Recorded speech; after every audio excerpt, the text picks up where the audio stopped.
హైదరాబాద్లో అర్జున్ అనే పేద యువకుడు ఉండేవాడు. చదువుకున్నాడు కానీ ఉద్యోగం లేదు. ఎప్పుడు కష్టపడకుండా ఎలా కోట్లు సంపాదించాలి, ఎలా మెడలు మిద్దలు కార్లు తిరగాలి అని రోజు వీధుల్లో తిరుగుతూ పగటి కలలు కంటుండేవాడు. ఎలాగైనా కోటీశ్వరుని కావాలి, కారులో తిరగాలి, అందమైన అమ్మాయిని పెళ్లి చేసుకోవాలి, అప్పుడు నా రేంజే వేరు.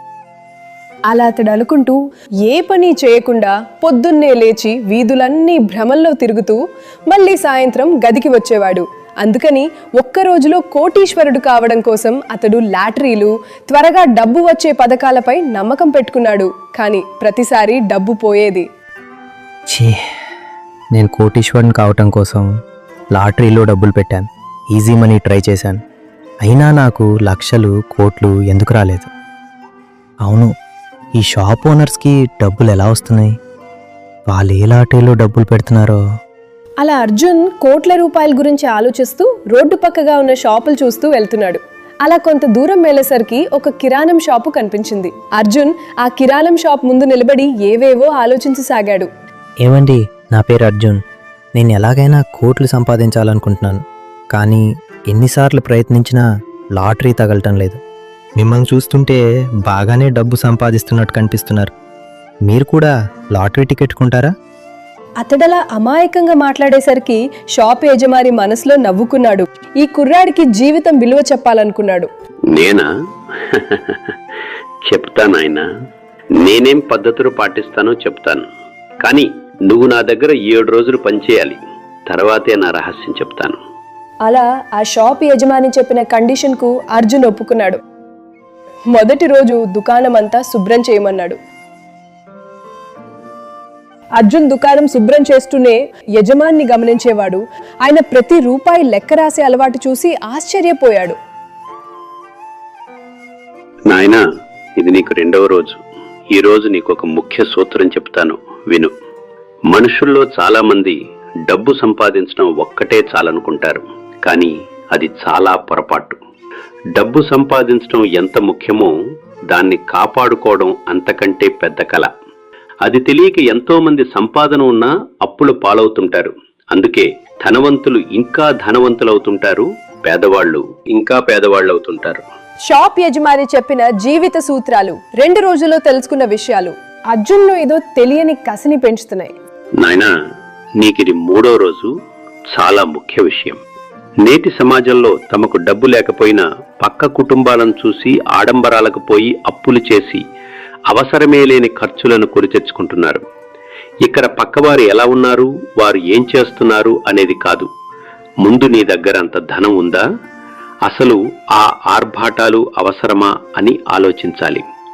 ఇది తెలియకే మనిషి తనంతట తాను కష్టాలు కొని తెచ్చుకుంటాడు. ఆ రోజు సాయంత్రం షాప్ నుంచి అర్జున్ రూమ్కి వెళ్తున్నాడనే గాని మనసంతా యజమాని చెప్పిన మాటల మీదే ఉంది. నిజంగా డబ్బులో అంత బలముందా? ఏదేదో ఆలోచనలు. అలా నడుస్తూనే ఉన్నాడు. నాయనా, నీకిది 4వ రోజు. చాలా ముఖ్యమైన విషయం. నువ్వెంతైనా సంపాదించు, కానీ నువ్వు సంపాదించిన సొమ్ములో కొంత భాగాన్ని పొదుపు చేయటం మాత్రం మరవద్దు. బాగా గుర్తుపెట్టుకో నాయనా, ఇది నీ భవిష్యత్తుకు ఆధారం. యజమాని ఏదో అమాయకుడు సరదాగా 4 రోజులు ఆయన దగ్గరుండి ఆయన పెట్టే ఉచిత భోజనం చేయొచ్చు అనుకున్నాడు. కానీ ఇదేంటి, డబ్బు నిజంగానే మనిషి జీవితాన్ని శాసిస్తోందా? ఆయన చెప్పే ఒక్కో మాట ఒక్కో తూటాల్లాగా అర్జున్ మనసును ఉత్తేజపరుస్తూ ఏదో చెయ్యాలన్న కసిని పెంచుతున్నాయి. నాయనా, నీకిది 6వ రోజు. నిజాయితీ వల్ల కస్టమర్ల నమ్మకం ఎలా పెరుగుతుందో చెప్తా విను. నిన్ను నమ్ముకుని నీ మాటలు విని ఎంతో మంది నీ వస్తువును లేదా నీ మాటను నమ్మి కొంటారు. అయితే వారికి చివరి వరకు నువ్వు అండగా ఉంటే వారే స్వయంగా ఇంకొంతమందికి చెప్పి నీ వ్యాపారాన్ని పైసా పెట్టుబడి లేకుండా విస్తరించడానికి సహాయపడతారు. ఇదే వ్యాపారంలో అసలైన లాభం. అలా 6 రోజులు గడిచిపోయాయి. అర్జున్ ఎప్పటిలాగా దుకాణానికి వచ్చాడు.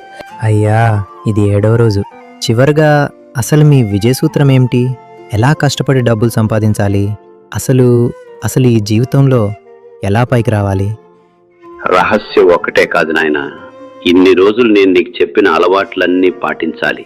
కష్టపడి పనిచేయి, డబ్బు సంపాదించు, జాగ్రత్తగా ఖర్చు చేయి, క్రమంగా పొదుపు చేయి, తెలివిగా పెట్టుబడి పెట్టు. విజయం నీదే నాయనా. అర్జున్ ఆ మాటలను జీవితంలో అమలు చేయాలని నిర్ణయించుకున్నాడు. చిన్న టీ స్టాల్ ప్రారంభించాడు. ప్రతిరోజు లాభంలో కొంత భాగాన్ని సేవ్ చేశాడు. కొన్ని సంవత్సరాల్లో మరో 2 దుకాణాలు ప్రారంభించాడు. నిజాయితీ వల్ల కస్టమర్లు పెరిగారు. వ్యాపారం విజయవంతమైంది. అర్జున్ కోటీశ్వరుడయ్యాడు. కానీ అతను డబ్బును వృధా చేయలేదు. పేద విద్యార్థులకు స్కాలర్షిప్లు ఇచ్చారు. అవసరమైన వారికి సహాయం చేశాడు. ప్రజలందరూ అతన్ని ఎంతగానో మెచ్చుకున్నారు. ఈ కథలో నీతి: డబ్బు సంపాదించడానికి దగ్గర దారులుండవు. కష్టపడి సంపాదించడం, పొదుపు చేయడం, తెలివిగా పెట్టుబడి పెట్టడం, నిజాయితీగా జీవించడం, ఇవే శాశ్వత సంపదకు మార్గం.